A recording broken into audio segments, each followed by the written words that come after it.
Look, I don't want to bore you, but I did a session down in Redruth it was a weekend session for coaches from all over that area, and I produced a little document which I didn't intend to use tonight, but it outlined what I call, that's a Pollock book I wrote, by the way, somebody whose PR was 8 feet 11 3/4.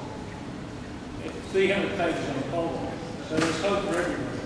I'm not trying to sell it to you because we can't on the Pollock pages. I've got somewhere this thing which looks at the context. Here we go. Perfect context. So you measure yourself against that. Here we go.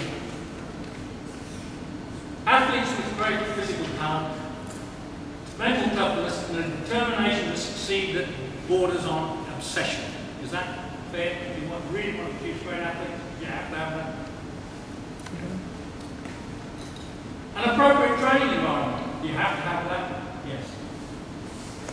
Time to train. You have to have that. Financial support to enable athletes to make the necessary commitment. At the top level, you have to have that. I didn't, but I wish I had. I had an Olympic decathlete who was stone deaf. He's still a world record holder of deaf people. He's absolutely stone deaf. He worked full time while he trained for the Olympics. Not the perfect context. Financial support, medical support, doctors, physiotherapists, masseurs. If you're a javelin thrower aiming to go to the top level, do you need those things? You better have them. Sports psychology support. Not so much in the javelin, but I can tell you do it in the polo. A varied and challenging competition program. Right? You need that. Not the same people every week. Different places, different faces. That's where you get PRs. Chance for athletes to begin a career path outside sport. That's important. Great coaches and a supportive community. All of those things you need if you really want to produce great athletes. So you look at your context and say, what is my context? Now, why did that start? Because I went to do a coaching course in Papua New Guinea in 1983. Papua New Guinea does not meet any of those criteria. You can understand that it won't. I've been to Fiji a bit better. See? But my coaching context wasn't very good. So it was minimalist. So how do I judge whether I was doing the right thing? By athletes throwing 58 metres in the javelin, 57 metres in the javelin, 62 metres girls, 52 metres in the javelin. 50, 50, 50, 50, 50, 50. Year after year, we won the Australian juniors, 48 metres, 49 metres, 50 metres. So that's the only way I could judge it. Now, when I have a chance, other coaches to come and say, well, yeah, they're not bad technically, they're all right. So what I'm saying is that you can get there with a lot less than people think you need. That's what I'm trying to say. A lot less than people think you need.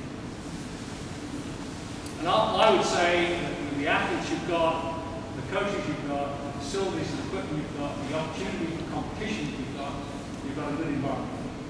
Not perfect, but a good environment. That's my thinking. Now, time. Almost all of my kids were trying to do well academically. You've got the same situation here, I would suspect. And even more, well, you're not under the same pressures that the English are, right? But university places. It's getting more difficult. But not like what happened this year in England. So my kids were all wanting to do well professionally. They had to do well in school. So 3 weeks, 3 days a week. That's what we train. 3 days a week for the juniors. And we beginners 1 day a week for a year, twice a week, built up to 3 days a week. No weight training. No weight training. Until they moved into seniors. I know this is heresy. This is heresy. But they didn't do any weight training. We focused on technique, flexibility, athleticism. Right? And then seniors, once we knew that there was a chance they might, in the next 2 or 3 years, look to make Commonwealth Games, then we start pushing it up. Someone will do 5 training, including 3 sessions in order to weight training. 2 in the same. Classic situation. General weight training, very general program. All I'm trying to say is, you need to look very carefully at what you do. Is it related to the javelin? Is it important to the javelin? Specificity is really important. Stuff you do should be related to the javelin as closely as possible. So the things that we saw just now, they were related very much to the javelin. The exercises I saw, which I think you should show outside, with the throwing balls.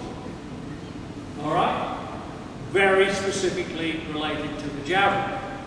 And very important if your winters are not too good. That's to put it mildly. So, and not only that, there's a technical emphasis as well. So, for example, my javelin throwers, my senior javelin throwers, did a lot with 2 kilo ball throw and 1 kilo ball throw. And the senior men did 1 kilo javelin throw. All right? 900 gram javelin throw. But that's what we did. Instead of doing a huge amount of weight training, that's how we built what we wanted. Flexibility and power at the same time. But that just worked for us. If you talk to any javelin coach, any coach in any event, they've all got a program that suits them, works for them in that context. How do they judge themselves?